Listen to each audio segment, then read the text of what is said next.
बाबा के यहाँ भगवान श्री कृष्ण का प्राकट्य हुआ तो आज नंद बाबा परम आनंदित हैं, क्योंकि स्वयं भगवान उन्हें पुत्र रूप में मिले हैं। और परमात्मा का जन्म नहीं होता है, परमात्मा अवतार धारण करते हैं, प्रकट होते हैं, और प्रकट भगवान कहीं भी हो सकते हैं। इस संसार में सभी जन्म लेते हैं, माता पिता के संयोग से, मातृ गर्भ से जीव का, हम मनुष्यों का जन्म होता है। अपने कर्मों की बस हमारे कोई ना कोई कर्म रह जाते हैं, जिस कारण हमें इस संसार में आना पड़ता है। लेकिन भगवान तो कर्म से परे हैं। भगवान जो भी क्रिया करते हैं वो कर्म नहीं है, भगवान जो करते हैं वो लीला है, और हम जो करते हैं वो कर्म है। कर्म में बंधन है और लीला में आनंद है। तो भगवान क्या है? लीला अवतार है। भगवान लीला करते हैं और हम जो है वो कर्म करते हैं। इसलिए हम कर्म के बस जन्म लेते हैं और भगवान कर्म नहीं, करुणावश अवतार लेते हैं।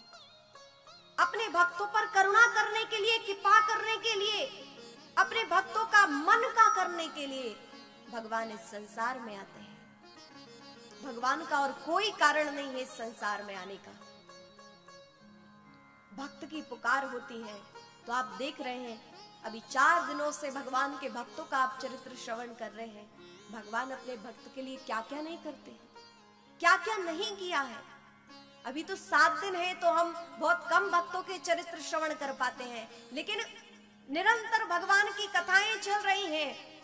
आप भगवान की कथाएं श्रवण कर रहे हैं निरंतर। लेकिन भगवान के कितने भक्त हैं? भक्त पर करुणा करने के लिए, कृपा करने के लिए भगवान अवतार धारण करते हैं। हम लोग गाते हैं ना, भय प्रगट कृपाला दीन दयाला कौशल्या हितकारी। भय प्रगट कृपाला दीन दयाला कौशल्या हितकारी। भगवान क्या होते हैं? प्रकट होते हैं, अवतार लेते हैं, और हमारा जन्म होता है इसलिए हमारी मृत्यु भी होती है। भगवान अवतार लेते हैं तो अंतर ध्यान होते हैं, मतलब अपने मन से जहां चाहे भगवान प्रकट होते हैं, और जब चाहे भगवान अंतर ध्यान हो जाते हैं उसी स्थान से। लेकिन हमारे साथ ऐसा नहीं, क्योंकि हम कर्म के बंधन में बंधे हैं। तो भगवान ऐसे करुणा के अवतार नंद बाबा के यहाँ पुत्र रूप में पधारे। और भगवान कहाँ हैं?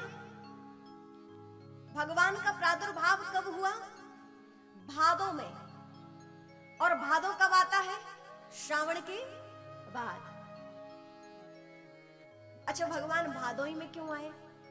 ये भी प्रश्न होता है। कभी भी आ जाते, लेकिन कभी भी आते तब भी लोगों का यही प्रश्न होता कि अब क्यों आए, क्योंकि जीव के कभी प्रश्न समाप्त नहीं होते। लेकिन मान लिया है, हम जानते हैं, लिखा है, महापुरुषों की वाणी है कि भगवान का जन्म कब हुआ? भादों की अष्टमी को। भादों में भगवान क्यों आए हैं? क्योंकि श्रावण के बाद भादों आता है।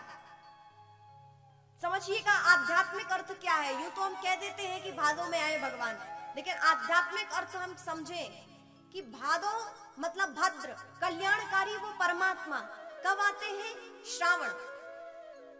श्रावण श्रवण शब्द से है, मतलब जब हम भगवान की कथा श्रवण करते हैं तब भगवान का अवतार होता है, आगमन होता है। अभी आप देखिए, 3 दिन तक आपने जब भगवान की कथा सुनी, तब भगवान चौथे दिन अवतार लिए। क्या पहले दिन अवतार ले लेते हैं? नहीं ना। सप्ताह में चौथे दिन भगवान ने अवतार लिया। तो श्रवण, जब हमने 3 दिन तक कथा भगवान की श्रवण की, तब चौथे दिन भगवान का अवतार हुआ। श्रावण के बाद भादों, अर्थात श्रवण करेंगे क्या? उन भद्र स्वरूप कल्याणकारी परमात्मा की कथा। तो भगवान का अवश्य हमारे हृदय में अवतार होगा ही होगा, प्राकट्य होगा ही होगा।